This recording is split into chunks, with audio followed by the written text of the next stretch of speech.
n'okuyiga. Kale tugenda kuwali ebuvuma ku kizinga ekimanyiddwa nga Lukoma. Kakati nno abavuba naddala nga envuba nkyamu omuli obutimba, amaato n'ebintu ebirala bikwatiddwa ne byonoonebwa bedi baluwamu ensimbi akombika wamu n'obukadde 600 lulambira. Charles Obo ono yakoze ebikwekweto tokoowenje okusobola okulaba nga bakwata abantu abo. Akinoganyizza abakyagenda maaso n'okuba nate nga banyikiza envuba embi. Mulye kamanye ng'akoza n'owebbwa bagenda nate kubakolako ng'obuyinza bulagira. Eggwanga UPDF erirwanyisa envuba embi ku nnyanja libakanya buto n'eddimu ery'ebikwekweto ebyokusaanyawo obutimba bw'ensiri n'amaato ebikozesebwa mu nvuba embi ku mwalo ogw'Erukoma mu disitulikiti y'e Buvuma. Ebimu ku bisaanyiziddwa mubaddemu obutimba bwa plastic, amaato n'ebirala bingi era nga bibalirirwamu akawumbi k'ensimbi kamu mu obukadde 600.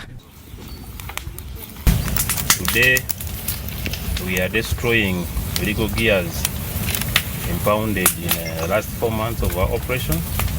They include beach seines, boat seines, monofilament nets, plastic baskets. Charles Obo nga yaduumidde ebikwekweto bino agamba nti mu bbanga lya mwezi gumu basobodde okukwata abavubi abasukka mu 1,000 era nga n'abamu batwaliddwa mu kkooti ya Buganda Road okubitebya. So far I can say in the period of 4 months we have arrested over 100 people. And these people have gone through court process. They went to Buganda Road Court and those are remanded in Italia. Those are pleaded guilty are sentenced already. Ayongeddeko nti ebikwekweto bino bikyagendera ddala mu maaso mu bitundu eby'oku nnyanja eby'enjawulo n'alabula abavubi abeenyigira mu nvuba embi okukikomya. Patrick Mubiru amyuka RDC ebuvuma akubiriza abavubi okukomya envuba embi embeera y'ebyenfuna esobola okutereera. Nabagamba era nsibambagamba bulijjo ennyanja si ya gavumenti nti yegifunamu, ennyanja yaffe ffenna ng'abantu ffenna tugifunamu.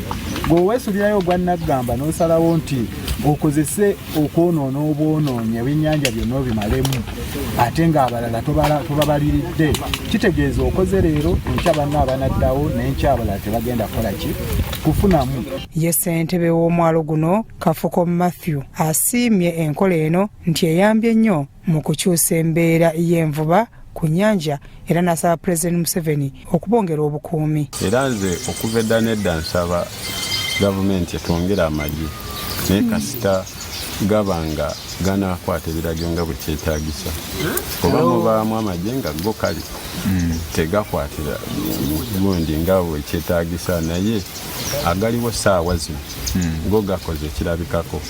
Abamu ku be tusanze bakwatiddwa olw'envuba embi baliko bye bannyonnyodde kyokka ne basaba ekisonyiwo. Nze mbadde nsaba gyeri abakulu bano nti koza batusonyiwe tubale tetuva bubi naye olw'ensonga ensoma gye bagambye nti baya akatimba koliki oba nga yensobi naye tubale tuva bubi tesuulira kukiddamu kino anga nasanga embeera embi atuuka n'ogwa mu mazzi.